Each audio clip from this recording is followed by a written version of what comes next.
Good morning, dear student, and welcome to online class. Dear student, your lesson Waste Material and Environment is in process. Last day we learned what is waste material. Now today I am going to tell you kinds of waste material. Following are the kinds of waste material. First, solid waste. The skin of vegetables and fruits, the rubbish of the house, broken utensils, glass, bottle, plastic, iron piece, cement, ash from the thermal powerhouse, the rubbish from the fields and straw of rice etc. और solid waste. कह रहा solid waste क्या होता है, जैसे सब्जियों के छिलके, फ्रूट्स के छिलके, रबिश ऑफ द हाउस के कुछ गंदगी, ब्रोकन यूटेंसिल्स टूटे हुए बर्तन जैसे गिलास हो गया, बॉटल हो गया, प्लास्टिक, आयरन पीस, सीमेंट, ऑस, थर्मल पावर से जो निकलने वाले धुएं, उसके जो कूड़े करकट होते हैं, and straw of rice etc, ये सारे आपके वेस्ट मटेरियल हो गए। और solid waste, can you think of some of the names of the solid waste, think about it and write in your notebook. कह रहा इसके साथ साथ और क्या सॉलिड वेस्ट हो सकते हैं, सोचिए और अपने कॉपी में लिखिए। तो सॉलिड वेस्ट बहुत कुछ होते हैं, प्लास्टिक हो गया, बर्तन के टूटे हो गए, और भी जितने भी घरों में से निकलते हैं सॉलिड, वो आपके सॉलिड वेस्ट हो गए। Solid waste is often called a third pollution after air and water.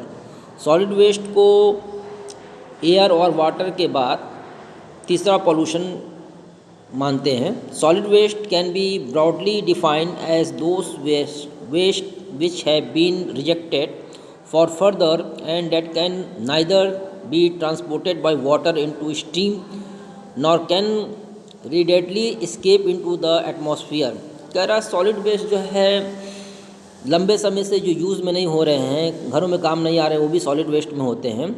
और इसका सॉलिड वेस्ट जो है उसका ट्रांसपोर्टेशन नहीं होता है पानी में, चाहे स्ट्रीम में, वो बहते नहीं हैं और वो एक जगह इकट्ठे हो जाते हैं जो एटमॉस्फेयर को हमारे पॉल्यूशन करते रहते हैं।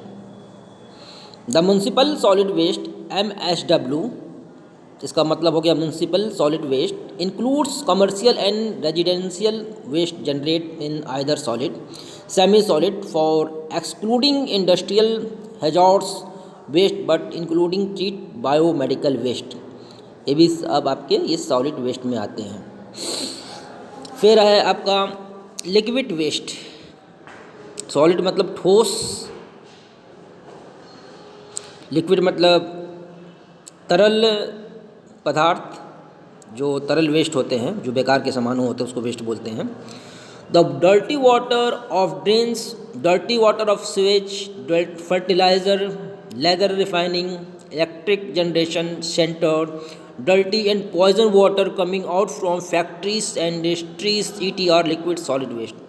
कह रहा सॉलिड वेस्ट क्या हो सकता है, जो गंदे पानी, ठीक है, नालों से, स्वेज से, ठीक है, फर्टिलाइज़र जो खाद के पानी, लेदर रिफाइनिंग जो बड़े बड़े चमड़े के फैक्ट्री होते हैं, electric generation centre, dirty and poison water coming from factory से, जो फैक्ट्री से गंदे पानी आते हैं, इंडस्ट्री से गंदे पानी आते हैं, ये हमारे सब सॉलिड वेस्ट कहलाते हैं। Industries use up vapors raw material to process them into finished goods. The entire process generates lots of waste material which is released into the environment without much processing। कह रहा है industries से बहुत सारे ऐसे raw material हैं जो अपने काम को, अपने सामानों को अच्छा कच्चा माल को बना देते हैं, उसके बाद से जो लिक्विड उसमें बच जाते हैं वो मटेरियल रिलीज़ होते हैं इन्वायरमेंट में और हमारे इन्वायरमेंट के लिए बहुत ही हानिकारक होते हैं। Some such as waste include chemicals, acid. इसमें क्या क्या हो सकते हैं जो रॉ मटेरियल के फैक्ट्री से निकलते हैं, chemical acids, oils, synthetics compound and dyes ETC। These waste can be very harmful and polluting. Recently, many industries are treating their waste to convert them to non-harmful and non-polluting forms of the before discharging them। कह रहा है बहुत सारे harmful polluting जो अभी recently कुछ industries हैं वो क्या कह रहे हैं, वेस्ट मटेरियल को कन्वर्ट कर रहे हैं non harmful and non polluting from before the discharging.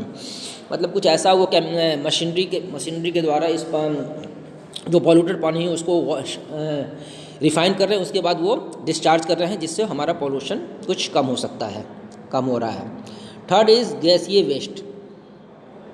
The smoke coming out from the burning of wood, coal and gas, smoke coming out from the chimneys of factories, industries, bad smell coming out from the rubbish and decaying corpus of the dead creatures etc are gaseous waste। gaseous waste क्या होते हैं, जो हैं जलने से, जो खाना बनाने से गैस से द्वारा धुएं निकल रहे हैं, लकड़ी के द्वारा, कोयले के द्वारा, गैस के द्वारा जो धुएं आ रहे हैं, उसके बाद साथ बहुत सारे फैक्ट्रीज़ की चिमनियों से जो धुएं निकल रहे हैं, इंडस्ट्रीज़ की चिमनियों से जो निकल रहे हैं, वो बहुत ही गंदा महकते हैं और हमारे पॉल्यूशन को वो क्या करते हैं, हमारे इन्वायरमेंट को वो पॉल्यूशन कर देते हैं, जिससे जहरीली एक हवा पूरे इन्वायरमेंट में फैल जाता है। इसको गैसीय वेस्ट बोलते हैं। The main contaminants of outside are carbon monoxide, nitrogen oxide and hydrocarbons from vehicles exhaust, sulfur dioxide from the roasting of the sulfur containing minerals ores और from the industrial process। इस तरह के जो गैसीय waste हैं, जिसमें आपका carbon monoxide, nitrogen oxide, hydrocarbon, vehicles exhaust, जितने भी जो गाड़ियाँ चल रही हैं, स्कूटर, जीप, कार, मोटर, जितना भी आजकल जो गाड़ियों की संख्या दिन दिन बढ़ते जा रहे हैं, उसमें से जो केमिकल्स हार्मफुल गैसेस निकल रहे हैं, ये भी हमारे इंडस्ट्रीज़ को, हमारे इन्वायरमेंट को पॉल्यूशन करते हैं। Sulphur containing minerals ores from the industrial process, microscopic particles form from the कंजस्शन and other industries operation. Not all pollution is caused by human. The air around a large बस fire और the edge of an active volcano can be even more polluted than the worst city center। हमारे vehicles वगैरह से pollution तो हो रहे हैं, इसके साथ साथ बहुत सारे वॉल्केनो, जो ज्वालामुखी घटनाएं होती हैं, उसमें भी बहुत सारे केमिकल्स गैसेस निकलते हैं, जो एक गैसियस वेस्ट का एग्जांपल हो सकता है।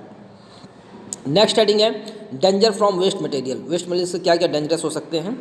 कम let's us know about the dangers arising from the waste material. Earlier, the human polluted was less. People used to live a distance in the small settlement. There was no problem of environment pollution that time। पहले लोग जो थे, पुराने ज़माने के लोग थे, वो पॉल्यूशन बहुत कम होता था, वो डिस्टेंस बना के रहते थे, छोटे छोटे आवास रहता था और इन्वायरमेंट में कोई पॉल्यूशन उस समय नहीं हुआ करता था। बट लेकिन वर्तमान समय में, प्रेजेंट टाइम में, पॉल्यूशन इंक्रीज वेरी स्पीडली इन 20वीं सेंचुरी। 20वीं शताब्दी में पॉल्यूशन जो है बहुत तेज़ी से बढ़ रहा है। The pollution of the world was 1.5 billion in 1980, which become more than 6 billion in 100 years in 2018। कह रहा है 1.5 बिलियन 1900 AD में था और वो धीरे धीरे बढ़ के 6 बिलियन के ऊपर हो गया 100 years and 2018। The rate of population growth is continuously increasing where the disposal of domestic rubbish and the sewage is the main problem. जो हमारा पॉल्यूशन दिन ब दिन बढ़ते जा रहा है, उसका मेन रीज़न है डिस्पोजल ऑफ डोमेस्टिक, घरों से निकलने वाला डिस्पोजल, रबिश एंड स्वेज, जो नालों से ये पानी जो जा रहे हैं, ये मेन प्रॉब्लम है। The dirty water of factories and industries of country and the sewer water of the cities is being in the river water which is polluting in the water of reverse. और नदियों के पानी हमारे क्यों pollution हो रहा है दिन पे दिन? फैक्ट्री से गंदे पानी, घरों से गंदे पानी, और भी कई रीज़न हैं। ठीक है, बड़े बड़े मिलों से जो गंदे पानी आ रहे हैं वो सीधे रिवर्स में जा रहे हैं, हमारा नदियाँ भी दिन पे दिन गंदगी होते जा रहे हैं। The water of many reverse is not was drinking. और यही एक कारण है कि जिससे बहुत सारे जो रिवर के पानी है वो पीने लायक नहीं है। Sometimes the sewage water mix with the pipeline of drinking water is cities in the polluted the drinking water. और इस समय वर्तमान समय में देखा गया कि कुछ जगह पे जो ड्रिंकिंग वाटर के पानी होते हैं और जो स्वेज के पानी होते हैं वो कहीं ना कहीं क्रैक होते हैं और ड्रिंकिंग वाटर में मिलकर हमारे पानी को जो है पॉल्यूटेड कर देते हैं। Dysentery and jaundice like disease and skin disease and the result of the use of water pollution. और हमको गंदे पानी पीने से, पॉल्यूटेड वाटर पीने से जॉन्डिस डिजीज़ और बहुत सारे स्किन डिजीज़ होते जा रहे हैं। In the cities the domestic rubbish, the rubbish of vegetables market and the waste material of shop is thrown by the side of roads which is slowly convert into a heap। और हमारे जो शहर हैं जो domestic रबीस हैं, जो vegetables के markets हैं, वो उसके अगल बगल, रोड के अगल बगल, शॉप्स के अगल बगल वो फेंक देते हैं जो दुकानदार हैं, और हमारा धीरे धीरे ये भी एक तरह का पोल्यूशन का रीज़न है। The garbage is not cleared at right time so it start decaying, और जितने भी गार्बेज हैं वो क्लियर नहीं है, साफ़ नहीं है। With rains then the decayed parts of the garbage flow along with water, and when it's reached to ponds and rivers then it's polluted the water। जितने भी गार्बेज वगैरह है कूड़े से भरे रहते हैं, और जब वर्षा होता है तो वही गार्बेज, वही कूड़ा कर पानी के द्वारा वो नदियों में, तालाबों में, कुएँ में पहुँच जाते हैं, जिससे हमारा पानी को वो पोल्यूट करते हैं। When the dirty water goes into the earth and poison matter dissolve into the polluted the groundwater, और यही गंदा पानी ज़मीन के अंदर चला जाता है, तो और हमारे ग्राउंड वाटर को भी ये क्या कर रहे हैं, पॉल्यूटेड कर रहे हैं। There has been a danger of getting polluted both the surface and ground source of this garbage, और इसी गार्बेज के द्वारा हमारा सरफेस और हमारा ground water day by day polluted होता जा रहा है। Sometimes the crops of dead animals, corpse of dead animals like dog, cat and mouse are thrown in the garbage, और कुछ लोग जो हैं, जो गाय, कुत्ता, बिल्ली, कौवा, चूहा जो मर जा रहे हैं उसको सीधे गार्बेज में फेंक देते हैं। The foul smell from this corpus plotted the air, और ये जो है इनके जो स्मेल पूरे एयर में फैल जा रहे हैं, जो हमारा एयर पोल्यूशन हो जा रहा है। Many tyres of disease separate from this, और बहुत सारे डिजीज़ इसी की वजह से फैल रहे हैं। When the hen duck and pig eat eat the material from this garbage then many harmful chemical and bacteria enter into their bodies, और इसी गार्बेज के द्वारा जो पिग और डक इसको ईट करते हैं, और इसके मटेरियल से बहुत सारे हार्मफुल केमिकल्स निकलते हैं, बैक्टीरिया निकलते हैं, जो हमारे बॉडीज़ में पहुंच जाते हैं। When the egg and meat of these creatures is taken by man, the man suffers with many types of disease, और इस तरह के जो डिजीज़ बढ़ रहे हैं, जैसे जो मनुष्य हैं ये मुर्गी के अंडे या चिकन जो लेते हैं, और उसके द्वारा कई सारे डिजीज़ फैल जाते हैं। The bird flu is one of the such disease, और उसमें से एक बर्ड फ्लू जो ह्यूमन पर्सन में, जो चिड़ियों में, बत्तख में फैल रहे हैं, मुर्गियों में फैल रहे हैं, वो भी एक बर्ड फ्लू का एक फैलने का ये भी कारण है। ये देखिए गवर्नमेंट हॉस्पिटल, आप एक फिगर में देख रहे हैं, figure 5.1, the environment gets polluted by smoke from the hospital and throwing the waste here and there. ये गवर्नमेंट हॉस्पिटल है, गवर्नमेंट हॉस्पिटल के किनारे कुछ लोग स्मोकिंग कर रहे हैं, सिगरेट पी रहे हैं, कुछ लोग कूड़ा करकट अगल बगल फेंक दे रहे हैं, जिससे ये हॉस्पिटल भी पॉल्यूटेड होता जा रहा है। तो ये था आपका polluted water. The environment get polluted by smoke from the hospital and throwing the waste material here and there. And next continue topic for tomorrow. Thank you, have a nice day.